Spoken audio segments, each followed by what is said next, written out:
what they've done to me.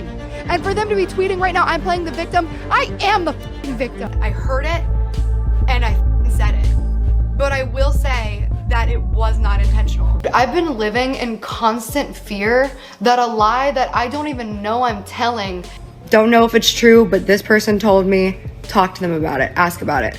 Is it worth it? Because if the answer is just because I want to be rich or famous or I want to be recognized, the answer is probably like, redirect it. Because I'm collecting all of the data and the evidence that my music videos, Glass House and Bad Karma specifically. One of the main reasons I felt like I can't just disappear, because if there's people who are willing to listen, if it's is sleeping with them. Is it wrong of you to say, hey, just so you know, I've heard this. I didn't steal it. I'm not saying that there isn't a chance that 2 or 3 years ago I was rolling through my feed, stored it somewhere in my brain. One meme made her famous, another nearly broke her. How did Gabbie Hanna burn every bridge yet still trend? Ever wonder how someone can shoot from Vine royalty to YouTube infamy, torch every friendship on the way down, and still rack up enough views to crash TikTok's servers? That's the Gabbie Hanna paradox. One meme made her, another meme mocked her, and a 48-hour live stream of spiraling delusion left the internet wondering whether to laugh, cry, or dial 911. Today, we'll sprint through a decade of chaos.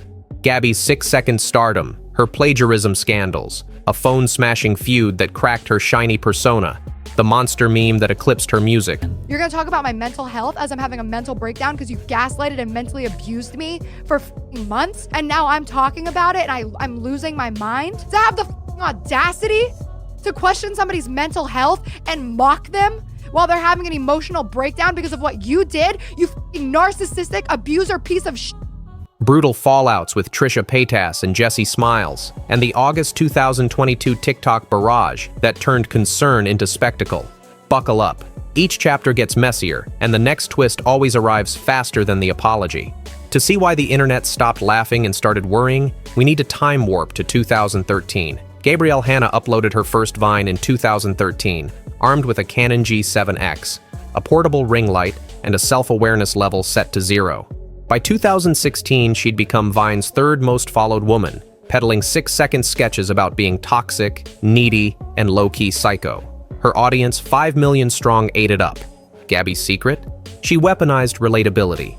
She confessed to obsessively checking likes, joked about sabotaging boyfriends. That I can prove right now were shadow banned and hidden from my audience. And ended every gag with the same wide-eyed grin that screamed, "Love me." Fans saw vulnerability. Skeptics saw a narcissist in quirky clothing. Either way, the clicks piled up.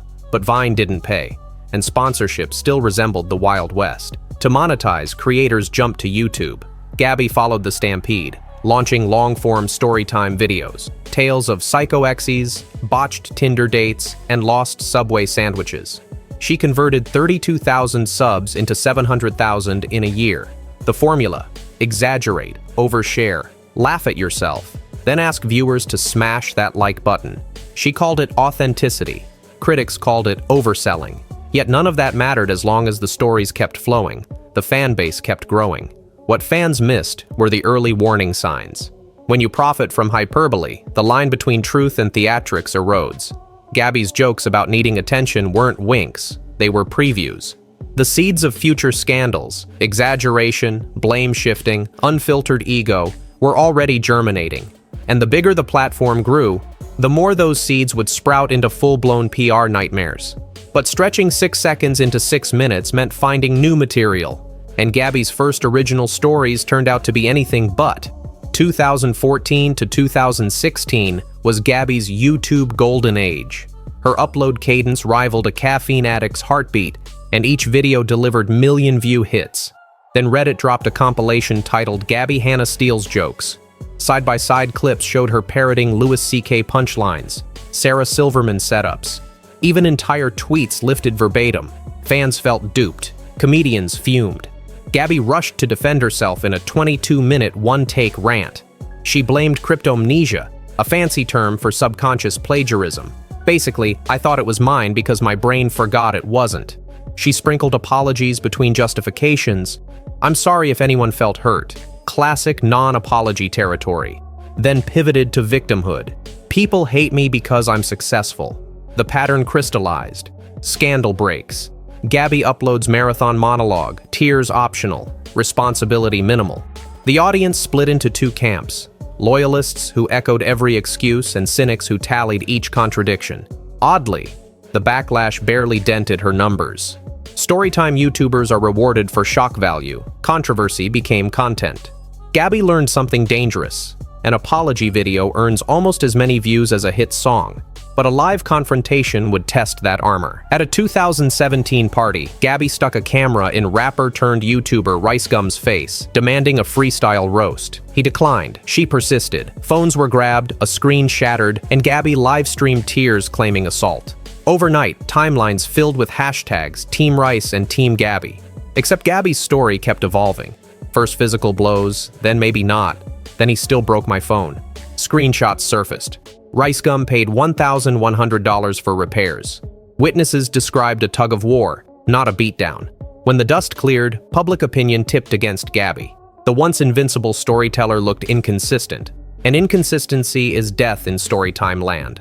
Credibility cracked, but she had a new escape plan: music. Unfortunately, her breakout single would be remembered for everything except the melody. Is gonna catch up with me because I don't fucking remember it. Because I do impulsive shit and then I forget about it. I have memory issues, dude. September 2017, Gabbie released Out Loud, a polished pop ballad that climbed Billboard's bubbling under chart. She tasted validation beyond vlogging. More singles followed. Honestly, satellite nudging her toward a legitimate career. Then came Monster. During a Genius Lyrics interview, Gabbie belted the chorus with operatic gusto, eyes bulging like headlights. Internet alchemy struck. Freeze frame, oversaturate, drop the bass. Memes spread faster than a Vine loop. Rather than ride the joke, Gabbie swung at critics. She sold desperate for attention merch, irony shields engaged, and uploaded a reaction video insisting the studio take was flawless. She'd simply been sick that day. Instead of diffusing the joke, she poured gasoline on it. The memes intensified, respect waned.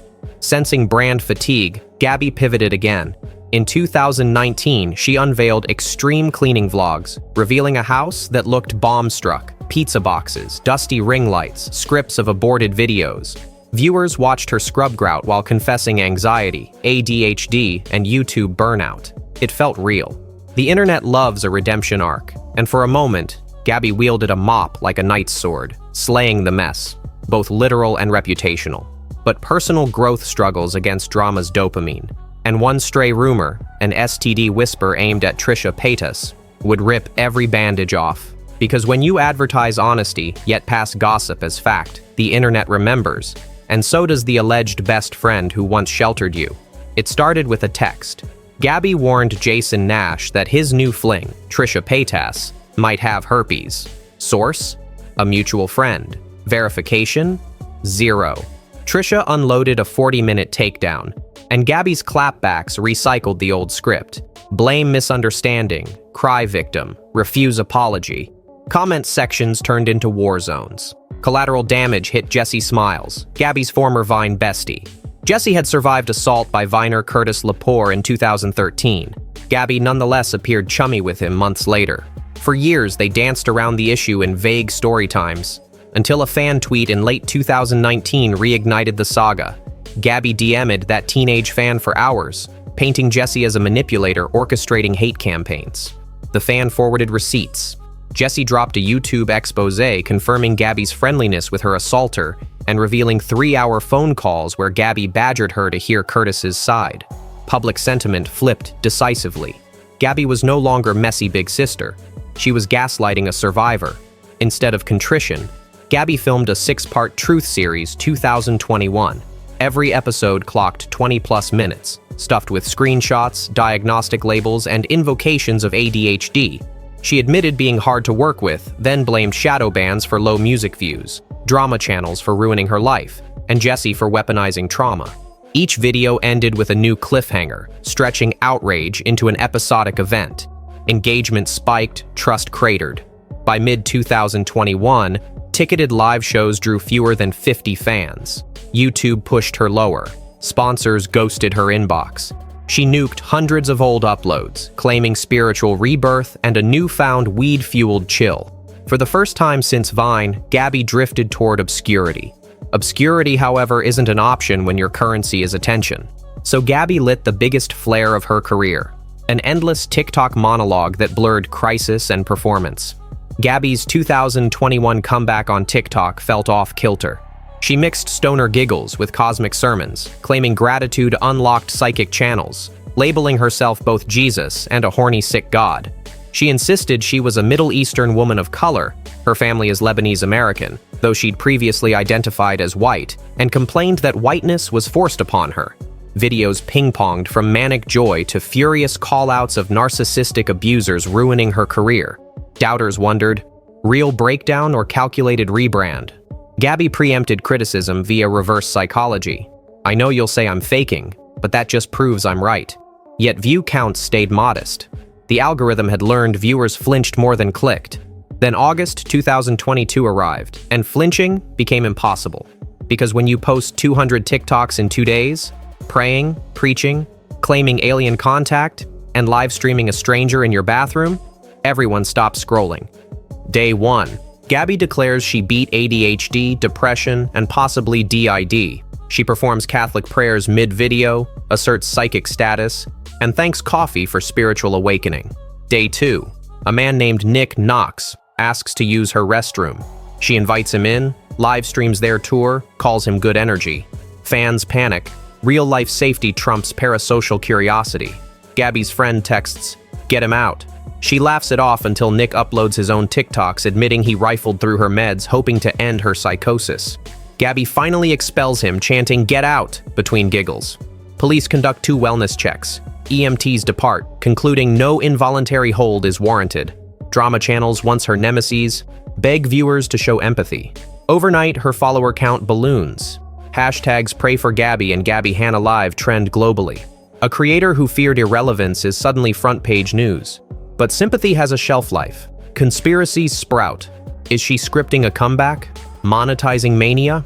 Comments split, half call a doctor, half where's the next episode. The algorithm doesn't care which camp you're in, only that you can't look away. And that's the cruel loop. Attention rewards extremes. Extremes damage trust. Lost trust.